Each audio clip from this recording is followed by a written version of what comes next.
वैदिक ज्योतिषशास्त्राच्या विशाल आणि गुंतागुंतीच्या जगात जन्मकुंडली किंवा कुंडली तुमच्या जीवनाचा एक स्वर्गीय नकाशा म्हणून कार्य करते. हा नकाशा 12 घरांमध्ये विभागलेला आहे. प्रत्येक घर तुमच्या अस्तित्वाच्या वेगवेगळ्या क्षेत्राचे प्रतिनिधित्व करते. त्यापैकी पहिले घर विशेष आणि अत्यंत महत्त्वाचे आहे. हे संपूर्ण कुंडलीचे प्रारंभिक बिंदू आहे आणि अनेक मार्गांनी तुमचा प्रारंभिक बिंदू आहे. याचा विचार तुमच्या आयुष्याच्या कथेचा मुख्य प्रवेशद्वार म्हणून करा. तुम्हाला परिभाषित करणारी प्रत्येक गोष्ट, तुमची उपस्थिती, तुमचे स्वरूप आणि जगावर तुम्ही सोडलेली पहिली छाप या शक्तिशाली घराद्वारे नियंत्रित केली जाते. हे स्वतःचे घर आहे, लग्न किंवा लग्न, जे तुमच्या जन्माच्या अचूक क्षणी पूर्वेकडील क्षितिजावर उगवते, त्या अद्वितीय क्षणाची ऊर्जा कॅप्चर करते. हे घर तुमच्या कुंडलीच्या संपूर्ण संरचनेचा पाया आहे. हे फक्त 12 समान भागांपैकी एक नाही, हे एक असे लेन्स आहे ज्याद्वारे इतर सर्व घरांच्या आणि ग्रहांच्या ऊर्जा फिल्टर केल्या जातात आणि व्यक्त केल्या जातात. पहिल्या घरात असलेले राशी तुमच्या संपूर्ण कुंडलीच्या शासक ग्रहाला निर्धारित करते, ज्याला लग्नेश किंवा लग्न स्वामी म्हणून ओळखले जाते. हा ग्रह तुमच्या आयुष्यभराचा मार्गदर्शक बनतो, तुमच्या निर्णयांवर, तुमच्या आरोग्यावर आणि तुमच्या एकूण प्रवासावर प्रभाव टाकतो. या लग्नेशची शक्ती आणि स्थान तुमच्या एकूण चैतन्य आणि यशासाठी महत्त्वपूर्ण आहे. एक मजबूत पहिले घर स्वतःची मजबूत भावना, चांगले आरोग्य आणि आत्मविश्वास आणि उत्साहाने जीवनातील आव्हानांना सामोरे जाण्याची लवचिकता देते. पहिल्या घराला समजून घेणे हे ज्योतिषशास्त्राच्या कोणत्याही विद्यार्थ्यासाठी पहिले पाऊल आहे. हे कुंडलीच्या उर्वरित भागाचे स्पष्टीकरण देण्यासाठी मूलभूत संदर्भ प्रदान करते. जर कुंडली एक पुस्तक असेल तर पहिले घर त्याचे मुखपृष्ठ आणि शीर्षक पृष्ठ आहे, जे आपल्याला कथेची मध्यवर्ती थीम सांगते. हे तुमचे शारीरिक शरीर, तुमचा नैसर्गिक स्वभाव, तुमचा स्वभाव आणि जीवनाकडे पाहण्याचा तुमचा सामान्य दृष्टिकोन दर्शवते. या घरात असलेले ग्रह किंवा इतर ग्रहांकडून मिळणारे पैलू या मूलभूत ओळखीमध्ये जटिलता आणि तपशिलाचे स्तर जोडतात. हे घर सर्वात मूलभूत प्रश्नाचे उत्तर देते, मी कोण आहे? त्यात असलेली रहस्ये तुमची क्षमता अनलॉक करण्यासाठी आणि या जगातील तुमचा अद्वितीय मार्ग समजून घेण्यासाठी महत्त्वाचे आहेत. लग्नाचे महत्त्व कमी लेखता येणार नाही, कारण ते उर्वरित घरांसाठी संपूर्ण क्रम सेट करते. उदाहरणार्थ, जर तुमचे लग्न मेष असेल तर तुमचे दुसरे घर वृषभ असेल, तिसरे मिथुन असेल आणि असेच पुढे. हा क्रम तुम्ही संपत्ती, संवाद, घरगुती जीवन आणि तुमच्या जीवनाच्या प्रत्येक पैलूशी कसे संपर्क साधता हे परिभाषित करतो. म्हणून पहिल्या घराच्या कसपवरील राशी तुमच्या जगाच्या संपूर्ण अनुभवाला रंगवते. हा एक वैयक्तिक फिल्टर आहे ज्याद्वारे तुम्ही वास्तव अनुभवता. म्हणून दोन लोक एकाच घटनेच्या पूर्णपणे भिन्न मार्गांनी अनुभव घेऊ शकतात. त्यांचे लग्न त्यांचे अद्वितीय दृष्टिकोन आकारतात, ज्यामुळे पहिले घर ज्योतिषीय कुंडलीचा खरा आधार बनतो. वैदिक ज्योतिषशास्त्राच्या प्राचीन ग्रंथांमध्ये पहिले घर अनेक शक्तिशाली नावांनी ओळखले जाते. प्रत्येक नाव त्याच्या महत्त्वाचा एक पैलू प्रकट करते. याला तनुभाव असे म्हणतात, ज्याचा अर्थ शरीराचे घर असा होतो. हे नाव त्याला तुमच्या शारीरिक स्वरूपाशी, तुमच्या घटनेशी, तुमच्या दिसण्याशी आणि तुमच्या एकूण शारीरिक चैतन्याशी थेट जोडते. याला लग्न असेही म्हणतात, जे आपण चर्चा केल्याप्रमाणे जन्माच्या वेळी उगवणारे राशी दर्शवते. पहिल्या घराचा शासक ग्रह त्यात असलेल्या राशीने निर्धारित होतो. उदाहरणार्थ, जर मेष लग्न असेल तर मंगळ शासक असतो. हे घर डोके आणि चेहऱ्याच्या वरच्या भागावर मेंदूचा नियंत्रण ठेवते, ज्यामुळे ते तुमच्या शारीरिक अस्तित्वाचे आणि चेतनेचे नियंत्रण केंद्र बनते. पहिल्या घराचा आणि तुमच्या शारीरिक स्वभावाचा संबंध सखोल आणि थेट आहे. या घरातील राशी अनेकदा तुमच्या सामान्य शरीराच्या प्रकाराबद्दल आणि बांधणीबद्दल संकेत देते. उदाहरणार्थ, कर्क सारखी जल राशी मूळ अधिक गोलाकार शरीर दर्शवू शकते, तर कन्या सारखी पृथ्वी राशी अधिक सडपातर आणि व्यावहारिक बांधणी दर्शवू शकते. पहिल्या घरात असलेले ग्रह या शारीरिक वैशिष्ट्यांमध्ये आणखी बदल करतात. चांगल्या स्थितीत असलेला गुरु एक मजबूत, प्रभावी उपस्थिती देऊ शकतो, तर शनी अधिक सडपातर, अधिक संरचित बांधणी दर्शवू शकतो. तुमचे एकूण आरोग्य आणि प्रतिकारशक्ती देखील तुमच्या पहिल्या घराच्या आणि त्याच्या शासक ग्रहाच्या सामर्थ्याशी खोलवर जोडलेले आहेत. एक मजबूत लग्न अनेकदा मजबूत आरोग्य आणि आजारातून लवकर बरे होण्याची क्षमता देते. शारीरिक शरीरापलीकडे पहिले घर तुमच्या व्यक्तिमत्वाचे आणि नैसर्गिक स्वभावाचे प्राथमिक सूचक आहे. हे तुम्ही लोकांना पहिल्यांदा भेटता ते वर्णन करते. तुमचे बाह्य वर्तन, तुमचे हावभाव आणि तुम्ही प्रक्षेपित केलेली ऊर्जा हा तुमचा सामाजिक मुखवटा आहे, परंतु तो त्याहूनही अधिक आहे. तो तुमच्या ओळखीचा गाभा आहे. उदाहरणार्थ, सिंह लग्न असलेला व्यक्ती आत्मविश्वासू, अभिव्यक्त आणि नैसर्गिकरित्या नेतृत्व करण्यास प्रवृत्त असण्याची शक्यता आहे. याउलट मीन लग्न असलेला व्यक्ती अधिक सौम्य, कल्पक आणि सहानुभूतीशील असू शकतो. हे घर तुमचा नैसर्गिक स्वभाव प्रकट करते, तो संगोपन, शिक्षण किंवा जीवनातील अनुभवांनी आकार घेण्यापूर्वीच्या. हे घर तुमच्या बालपणाबद्दल आणि तुमच्या जन्माच्या आसपासच्या परिस्थितीबद्दल अंतर्दृष्टी देखील देते. पहिल्या घराच्या आणि त्याच्या स्वामीच्या स्थितीमुळे तुमचे जीवन सोपे होते की आव्हानात्मक होते हे सूचित होऊ शकते.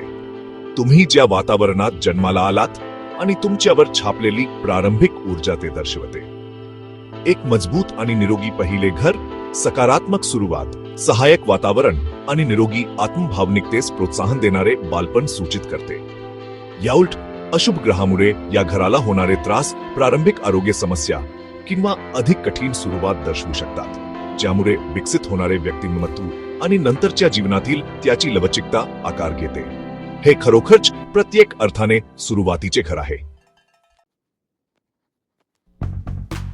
पहिल्या घरात वेगवेगळ्या ग्रहांचे स्थान व्यक्तीच्या व्यक्तिमत्वाला आणि जीवनाच्या मार्गाला नाट्यमयरित्या रंग देते.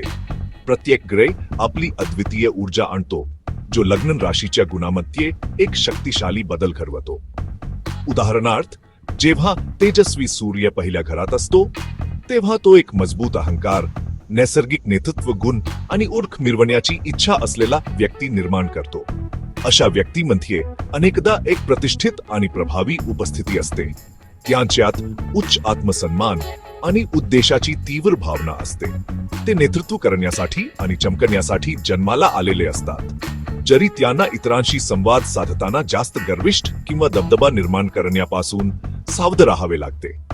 जर सौम्य आणि पालनपोषण करणारा चंद्र पहिल्या घरात असेल तर व्यक्ती भावनिकरित्या प्रेरित, संवेदनशील आणि अत्यंत अंतर्जानी बनते. त्यांचे व्यक्तिमत्व चंद्राच्या कलांप्रमाणे प्रवाही आणि बदलणारे असते. ते त्यांच्या भावनांशी आणि इतरांच्या भावनांशी खोलवर जोडलेले असतात, ज्यामुळे ते सहानुभूतीशील आणि काळजीवाहू बनतात. सार्वजनिक जीवन त्यांना अनेकदा आकर्षित करते, कारण त्यांचे व्यक्तिमत्व जनसमुदायाशी जुळते. तथापि जर चंद्र पीडित असेल तर हे स्थान मूड स्विंग आणि भावनिक अस्थिरतेकडे देखील नेऊ शकते. त्यांचे कल्याण त्यांच्या भावनिक स्थितीशी गुंतागुंतीने जोडलेले असते, ज्यामुळे त्यांच्यासाठी आयुष्यभर आंतरिक शांती हे एक प्राथमिक ध्येय बनते. जेव्हा ऊर्जावान आणि आक्रमक मंगळ लग्नात असतो तेव्हा ते एक थेट, धैर्यवान आणि स्पर्धात्मक व्यक्तिमत्व तयार करते. हे व्यक्ती प्रणेते असतात, त्यांच्यात उत्साह आणि पुढाकार भरलेला असतो. ते आव्हानांना कधीही घाबरत नाहीत. त्यांच्याकडे एक मजबूत शारीरिक रचना आणि भरपूर ऊर्जा असते, जी त्यांना वादविवाद आणि आवेगपूर्ण वर्तन टाळण्यासाठी रचनात्मकपणे वापरण्याची आवश्यकता असते. त्याच्याप्रमाणे पहिल्या घरात असलेला बुद्धिमान बुध एक जिज्ञासू, संवाद साधणारा आणि जुळवून घेणारा व्यक्ती तयार करतो. ते विनोदी, दिसण्यात तरुण आणि तीक्ष्ण बुद्धीचे असतात.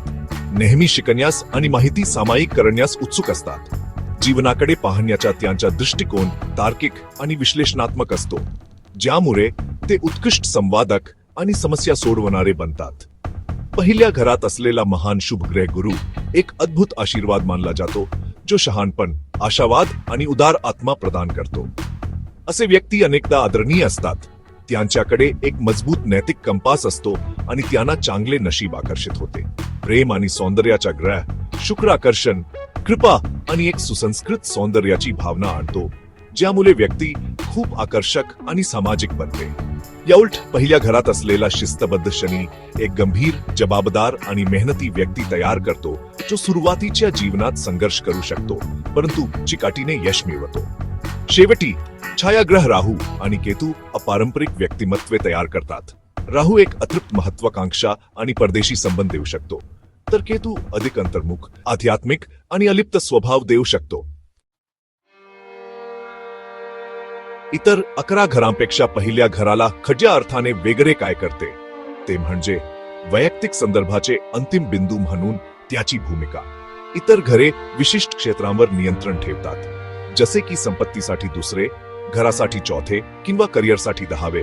पहिले घर या सर्व गोष्टींचा अनुभव घेण्याच्या व्यक्तीवर नियंत्रण ठेवते. तो विषय आहे, तर इतर घरे जीवनातील अनुभवांचे वस्तू आहेत. एखाद्याकडे संपत्ती नसताना ती बाळगणारा कोणीतरी असू शकत नाही, किंवा करिअर नसताना ते मिळवणारा कोणीतरी असू शकत नाही. पहिले घर ते कोणीतरी आहे. त्याची ताकद तुमच्या कुंडलीतील इतर घरांती असल्या वचनांशी यशस्वीरित्या जुळवून घेण्याची आणि त्यांचा लाभ घेण्याची तुमची क्षमता निर्धारित करते. हे घर अद्वितीय आहे कारण ते 4 केंद्र किंवा कोणीही घरांपैकी एक आहे. 1, 7, 10 जे कुंडलीचे आधारस्तंभ मानले जातात. यापैकी पहिले घर सर्वात महत्वाचे केंद्र आहे, कारण ते त्रिकोण किंवा त्रिकोण घर देखील आहे. 1, 5, 9 केंद्र आणि त्रिकोण दोन्ही म्हणून ही दुहेरी स्थिती त्याला अतुलनीय शक्ती आणि महत्व देते. केंद्र क्रिया आणि वर्तमानाशी संबंधित आहेत, तर त्रिकोण नशीब आणि मागील जन्मातील आशीर्वादांशी संबंधित आहेत. पहिले घर हे एकमेव घर आहे जे दोन्ही गोष्टींना मूर्त रूप देते, ज्यामुळे ते तुमच्या वर्तमान क्रिया आणि तुमच्या संचित नशिबाचा केंद्रबिंदू बनते, ज्यामुळे तुम्हाला तुमचे भविष्य घडवण्याची शक्ती मिळते. आणखी एक वैशिष्ट्य म्हणजे 7व्या घराशी त्याचा थेट विरोध, जे भागीदारी आणि विवाहाचे घर आहे. पहिले घर मी किंवा स्वतःचे प्रतिनिधित्व करते, तर 7वे घर आम्ही किंवा इतरांचे प्रतिनिधित्व करते. हा अक्ष आपल्या सर्व संबंधांसाठी मूलभूत आहे. आपण स्वतःला कसे पाहतो पहिलं, याचा थेट परिणाम आपण कोणत्या प्रकारच्या भागीदारांना आकर्षित करतो आणि त्यांच्याशी आपल्या संवादाच्या स्वरूपावर 7वे घर होतो. एका मजबूत पहिल्या घरामुळे वाढलेली निरोगी आत्मभावना निरोगी आणि संतुलित संबंधांसाठी पाया आहे. मीची स्पष्ट समज नसल्यास आम्ही कधीही खऱ्या अर्थाने सुसंवादी असू शकत नाही, ज्यामुळे आपल्या सामाजिक अस्तित्वात त्याची मूलभूत भूमिका अधोरेखित होते. शेवटी पहिले घर कुंडलीचा सर्वात वैयक्तिक आणि महत्वाचा भाग आहे. तो केवळ कुंडलीचा एक भाग नाही, तो संपूर्ण कुंडलीचा आधार आहे, जो मूल व्यक्तीची ओळख परिभाषित करतो. त्याची रहस्ये तुमच्या स्वतःच्या अस्तित्वाची रहस्ये आहेत. तुमचे शरीर, तुमचे व्यक्तिमत्व, तुमचे आरोग्य आणि जगाकडे पाहण्याचा तुमचा दृष्टिकोन. तुमच्या लग्नाशी संबंधित राशी, ग्रह आणि पैलूंचा अभ्यास करून तुम्ही आत्मशोधाचा प्रवास सुरू करता. एक मजबूत पहिले घर एक शक्तिशाली डाल म्हणून कार्य करते, जे तुम्हाला जीवनातून मार्ग काढण्यासाठी चैतन्य आणि आत्मविश्वास देते. हे ते बीज आहे ज्यातून तुमच्या जीवनाचे झाड वाढते आणि त्याच्या मुलांना पोषण देणे हे एक परिपूर्ण आणि उद्देशपूर्ण अस्तित्वाची गुरुकिल्ली आहे.